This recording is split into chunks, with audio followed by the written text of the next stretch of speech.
árvores gigantes de silício da era pré-diluviana. No princípio era o Verbo, que é som. Então Deus criou o Gênesis, o Gene, e também diz que havia gigantes no tempo de Noé. Você nunca se perguntou por que Deus sempre se manifesta através das montanhas? Ideias derivadas de uma montanha são geralmente altura, verticalidade, grandiosidade. Deprecia o homem que, de frente para uma montanha, sente uma impotência ancestral que lhe humilha. Êxodo 19:3. E subiu Moisés a Deus, e o Senhor o chamou do monte. Monte por quê? Onde? Os montes surgem. E se eu te disser que essas montanhas são remanescentes das antigas árvores gigantes de silício? Você sabia que o silício é a matéria-prima da inteligência artificial?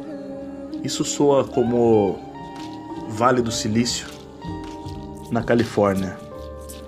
Então vamos começar. Daniel 4:10 ao 12. Essas são as visões que tive quando estava deitado na minha cama.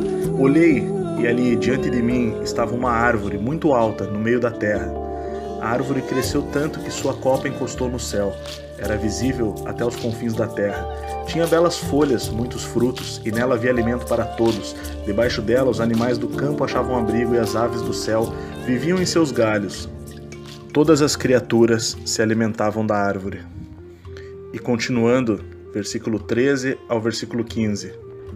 Nas visões que tive deitado em minha cama, olhei e vi diante de mim uma sentinela, um anjo que descia do céu. E ele gritou em alta voz: derrubem a árvore e cortem os seus galhos, arranquem as suas folhas e espalhem os seus frutos. Fujam os animais de debaixo dela e as aves dos seus galhos, mas deixem o toco e as suas raízes, presos com ferro e bronze. Fique ele no chão, em meio à relva do campo. Ele será molhado com o orvalho do céu e com os animais comerá a grama da terra. No contexto, Deus usou uma árvore gigante de silício da era pré-diluviana, comparando com o poder de Nabucodonosor. E como essas árvores caíram, então cairia Nabucodonosor. Também é importante compreender que a Bíblia é um fenômeno literário chamado polissemia, onde a mesma passagem metafórica tem vários significados que não se contradizem.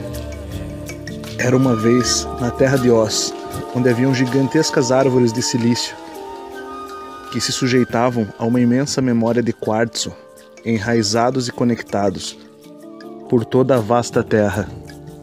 O silício é um elemento químico metalóide, situado no grupo 14 da tabela periódica dos elementos. É o segundo elemento mais abundante da crosta terrestre, com 27,7% em peso, apenas atrás do oxigênio. Minérios contendo silício representam 40% de todos os minerais comuns, incluindo mais de 90% das rochas vulcânicas que formam minerais.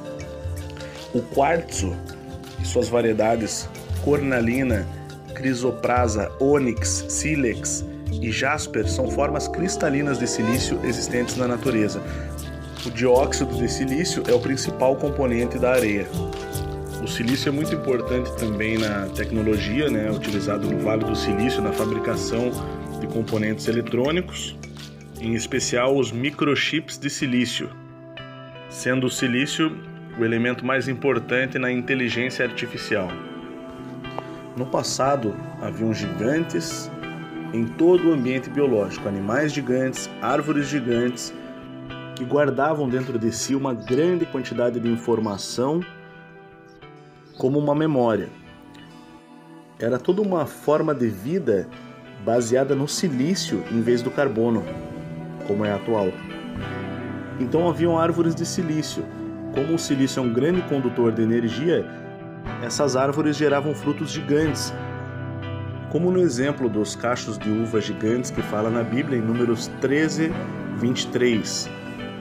Quando chegaram ao vale de Escol, cortaram um ramo do qual pendia um único cacho de uvas. 2 deles carregaram o cacho, pendurado numa vara.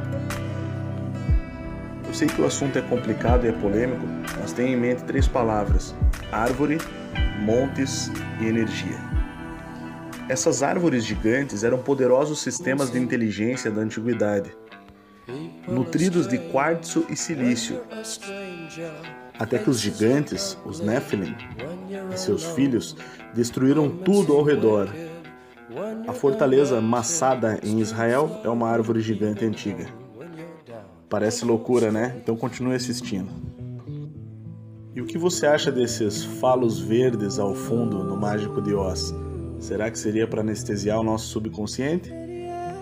Voltando aos Nephilims, esses seres caídos destruíram essas árvores gigantes por causa do seu composto mineral, que era muito necessário para eles.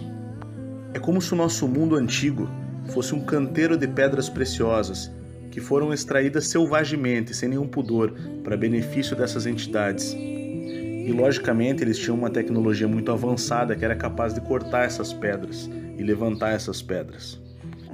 Como eu falei em outro vídeo aqui, o arqueólogo Michael Tellinger afirma que esses seres poderiam ter uma tecnologia à base de som para levantar essas pedras. E você vê essas imagens desde as Américas até a Mesopotâmia com essas entidades carregando sempre alguma coisa, né? Hoje seguimos fazendo muitas perguntas a respeito da arqueologia, dos monolitos, mas tanto a Bíblia quanto a ciência mostram que as pedras preciosas são grandes condutores de energia.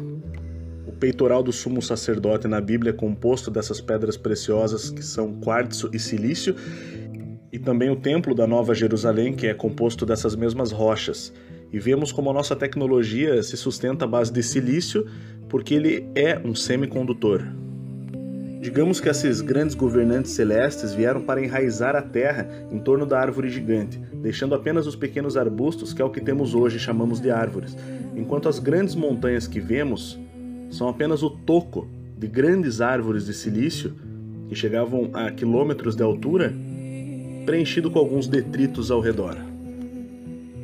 Temos o exemplo da Torre do Diabo nos Estados Unidos, que é uma construção ígnea, monolítica, e é digno de nota que esse monumento também é conhecido graças ao filme Contatos Imediatos de Terceiro Grau, sendo o ponto de encontro entre extraterrestres, né, no filme citado. Essa torre tem um design de colunas hexagonais, semelhante a uma colmeia e também semelhante a como as árvores crescem no seu interior. De fato, é dessa forma que a botânica nos ensina que são formadas as árvores, né? Enquanto que a ciência vem justificando essas formações rochosas como resultado de magma de lava vulcânica. Pelo amor de Deus, dá uma olhada aqui como é que são formações rochosas de magma. Não tem nada a ver. Então, assim, eu desejo sorte para aqueles que desejam fazer tal afirmação absurda, porém o fato é que estamos realmente lidando com árvores gigantescas de 6, 8 quilômetros de altura que existiram na antiguidade e cuja base era silício e não carbono. Existe um grande movimento na internet acontecendo, mostrando isso, chamado No Forests, que significa sem florestas, fazendo uma alusão de que as florestas atuais são meros arbustos de 30, 50 metros, comparado com as verdadeiras árvores do passado.